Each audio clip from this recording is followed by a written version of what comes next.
Assalamu alaikum, dear students. We are discussing the chapter 4 of political science, gender, religion, and caste. We have already discussed gender and politics and women's political representation. Now, it is the third topic or third lecture, religion, communalism, and politics. मजहब, communalism, फिरकावारियत या इश्तराकियत और सियासत जिस politics. आपको बताएं कि जो चाहे रिलीजन है, पॉलिटिक्स या जेंडर है, ये सोशल डिवीजन्स हैं। अब जो social division based on religious differences is not as universal as gender division. अगर आप देखोगे कि जो जेंडर डिवीजन है ये यूनिवर्सल है, यानी हर जगह आप देखोगे जेंडर डिवीजन पूरी दुनिया में। तो इसका मतलब है रिलीजियस डिफरेंसेस जो हैं ये इतनी यूनिवर्सल नहीं है जितना जेंडर डिवीजन है। But religious diversity is Fairlie wide spread in the world today. अगर हम आजकल की दुनिया की बात करेंगे, आज जो मजहबी जो डाइवर्सिटी है, यानी कि जो मुख्तलिफ लोग हैं मज़हब के मानने वाले, ये वाइड स्प्रेड है आजकल की दुनिया में। अगर हम देखेंगे many countries including India have in their population followers of different religion. अगर हम हिंदुस्तान की बात करेंगे, ये मल्टी रिलीजियस कंट्री है, तो यहाँ भी बहुत सारे लोग मज़हब के मानने वाले हैं, चाहे हिंदू धर्म के हैं या मुसलमान हैं या क्रिश्चियन हैं या पारसी हैं या सिख हैं या बौद्ध हैं। तो बहुत सारे लोग मज़हब मानने वाले हैं हिंदुस्तान में। तो इसका मतलब है इंडिया जो है पीपल फॉलो डिफरेंट रिलीजन्स। तो इस तरह बाकी मुल्कों में भी अगर हम देखेंगे, नॉर्दर्न आयरलैंड में जो है most of the people belong to the same religion. वहाँ क्रिश्चियनिटी है, लेकिन क्रिश्चियनिटी के बावजूद भी वहाँ लोगों में बहुत सारे डिफरेंसेस हैं कि वो मज़हब को किस तरह प्रैक्टाइज करते हैं, मानते हैं। जैसे क्रिश्चियंस में वहाँ एक प्रोटेस्टेंट्स एक ग्रुप है, दूसरा है कैथोलिक्स। यानी मज़हब तो एक ही है क्रिश्चियनिटी, लेकिन मानने का तरीका या प्रैक्टिस करने का तरीका अलग अलग है। इसी तरह से unlike gender differences, the religious differences are often express in the field of politics. हमने देखा कि जो जेंडर डिफरेंसेस हैं, हमने डिस्कस भी किया है, इसको ज़्यादा एक्सप्रेस नहीं किया जाता है पॉलिटिक्स में। तभी हमने देखा कि वुमेन की जो हालत है, जो औरतों की हालत है, वो बहुत ही कमज़ोर है पूरी दुनिया में। वजह यही है कि अब अगर हम पर्टिकुलर हिंदुस्तान की बात करेंगे, वजह यही है कि जेंडर को हम एक्सप्रेस नहीं करते हैं पॉलिटिक्स में।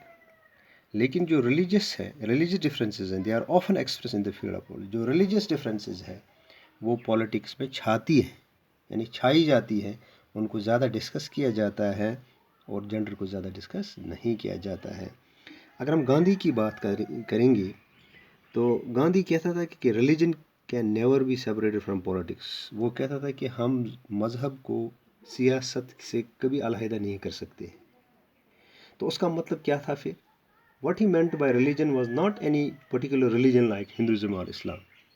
जब गांधी कहता था कि हम रिलीजन और पॉलिटिक्स को अलहदा नहीं करते, तो वो किसी पर्टिकुलर रिलीजन की बात नहीं करता था, जैसे हिंदुज़म या वो इस्लाम की बात कर रहा था, नहीं। But moral values that inform all religion, वो मॉरल वैल्यूज़ की बात कर रहा था, वो इथिक्स की बात कर रहा था, यानी वो अखलाकियात की बात कर रहा था।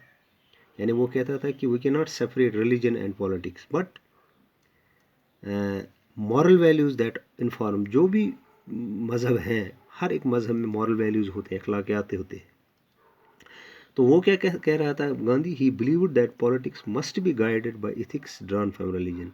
वो कहता था कि अगर आपको पॉलिटिक्स करनी है, लेकिन पॉलिटिक्स में इथिक्स होना चाहिए, इसमें मॉरलिटी होनी चाहिए। अब वो मॉरलिटी कहाँ से हम लाएंगे? That should be drawn from religion, वो हम रिलीजन से लाएंगे। इसीलिए गांधी ने कहा we can not separate religion and politics. तो अगर हम सेपरेट करेंगे तो फिर पॉलिटिक्स में मॉरल वैल्यूज़ कहाँ से आएंगी? क्योंकि मज़हब जो है, जो भी कोई भी मज़हब है दुनिया में, जो भी मज़हब है, हर मज़हब मॉरल वैल्यूज़ सिखाता है, इथिक्स सिखाता है। वो इथिक्स जब हम मॉरल वैल्यूज़ इस्लाम से लेंगे या जो मज़हब के मानने वाले वो अपने मज़हब से लेंगे, तो अगर हम वो पॉलिटिक्स से दूर रखेंगे, फिर पॉलिटिक्स में मॉरल वैल्यूज़ कहाँ से आएंगे, इथिक्स कहाँ से आएगी। इसलिए पॉलिटिक्स और मज़हब को हमें सेपरेट नहीं करना है, because of ethics, because of moral values that are drawn from the religion. दूसरी बात जो ह्यूमन राइट्स ग्रुप्स हैं हिंदुस्तान में have argued that most of the victims of communal riots, जो भी दंगे होते हैं, जो भी फिरका वारियत यानी मज़हब के नाम पे जो यहाँ राइट्स होते हैं, दंगे फसाद होते हैं हिंदुस्तान में, are people from religious minority. तो इसके जो विक्टिम्स हैं यानी विक्टिम्स ऑफ कम्युनल राइट्स, जो भी मज़हब की बुनियाद पे जो दंगे फसाद होते हैं, या जिस तरह हिंदू मुस्लिम हैं या सिख राइट्स जो दिल्ली में हुए, तो इसका जो विक्टिम होता है, शिकार होता है, वो रिलीजियस माइनॉरिटीज़ होते हैं।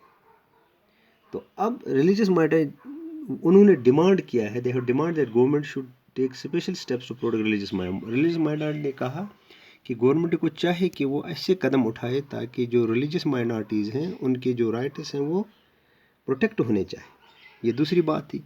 और तीसरी बात जो फैमिली लॉज है, जो वुमेन्स मूवमेंट है, बहुत सारी वुमेन्स की जो मूवमेंट तहरीकें चली, जिस तरह हमने देखा फेमिनिस्ट मूवमेंट वगैरह, तो उन्होंने आर्ग्यू किया, उन्होंने ये बहस किया कि जो फैमिली लॉज हैं ऑफ ऑल रिलीजन्स, जो भी कोई रिलीजन है उसके फैमिली लॉज अपने अपने होते हैं, दे डिस्क्रिमिनेट अगेंस्ट वुमेन। उन्होंने कहा कि वो औरतों के ख़िलाफ़ जो है ठीक नहीं है, वो डिस्क्रिमिनेट करते हैं। तो उन्होंने कहा दे डिमांडेड फॉर चेंज, उन्होंने कहा इनको चेंज करो, government should change these laws to make them equitable, ताकि इनको इक्विटेबल बनाया जाए, इनको ऐसे बनाए कि वो इंसाफ दिलाए औरतों को। तो पहली बात गांधी ने कहा कि रिलीजन को हम सेपरेट नहीं कर सकते हैं पॉलिटिक्स से। दूसरी बात जो ह्यूमन राइट्स ग्रुप से उन्होंने कहा जो कम्युनल राइट्स होते हैं उनमें विक्टिम जो होते हैं माइनॉरिटीज़ होते हैं। तीसरी बात जो फैमिली लॉज है, वुमेन्स मूवमेंट ने कहा कि जो फैमिली लॉज हैं they are all discriminatory against women, इनको चेंज करना चाहिए। अब फैमिली लॉज किन को हम कहते हैं? फैमिली लॉज कहते हैं वो कानून, those laws that deal with family related matters, जो फैमिली रिलेटेड मैटर्स को डील करते हैं, जैसे कि मैरिज है, डाइवोर्स है, अडॉप्शन है, इनहेरिटेंस है। मैरिज आपको पता ही है, शादी के बारे में जो कानून है उनको हम फैमिली लॉज कहते हैं, या डाइवोर्स के रिलेटेड कानून है, या अडॉप्शन है, कोई गोद लेता है तो उनके रिलेटेड भी फैमिली लॉज में आते हैं। इनहेरिटेंस या जो भी मीरास या प्रॉपर्टी के जो लॉज है तो वो भी फैमिली लॉज में आते हैं। तो अगर हिंदुस्तान की बात करेंगे, different family laws apply to followers of different religion, क्योंकि मल्टी रिलीजियस कंट्री है, यहाँ मुख्तलिफ कवानीन जो है, हिंदू लॉज अलग है, फैमिली लॉज, मुस्लिम लॉज अलग हैं, क्रिश्चियनिटी के अलग हैं, बाकी जो मज़हब के मानने वाले हैं उनके अलग अलग हैं। तो अब हमने ये 3 एग्जाम्पल सामने रखे, तो इससे क्या पता चलता है, ऑल दीज इंस्टेंसेस, जो भी हमने इंस्टेंस, चाहे गांधी की इंस्टेंस हमने पढ़ी या कम्युनल राइट्स की या फैमिली लॉज की, involve A relationship between religion and politics. इसमें आपने देखा कि रिलीजन और पॉलिटिक्स में गहरा ताल्लुक़ है। पहले गांधी ने कहा कि पॉलिटिक्स को हम अलहदा नहीं कर सकते, क्योंकि जो भी मॉरल वैल्यूज़ हैं या इथिक्स हैं they are drawn from the religion, और अगर पॉलिटिक्स इनके बगैर हैं तो फिर वो पॉलिटिक्स जो है वो बड़ी ख़तरनाक हो सकती है, जो मॉरल वैल्यूज़ के बगैर है। इसी तरह से कम्युनल राइट्स के जो विक्टिम्स हैं तो वो रिलीजियस माइनॉरिटीज़ को ज़्यादा जो है उसमें विक्टिम्स होते हैं, इसलिए स्पेशल स्टेप्स उठाने चाहिए प्रोटेक्ट करने, या फैमिली लॉज जो डिस्क्रिमिनेटरी उनको चेंज करना चाहिए। तो तीनों इंस्टेंसेस जो है ये दिखाता है कि there is relationship between religion and politics. तो ये जो तीनों इंस्टेंसेस हैं, ऑल दीज इंस्टेंसेस इन्वॉल्व, इसमें रिलेशनशिप दिखाता है रिलीजन और politics, but they do not seem very wrong और डेंजरस।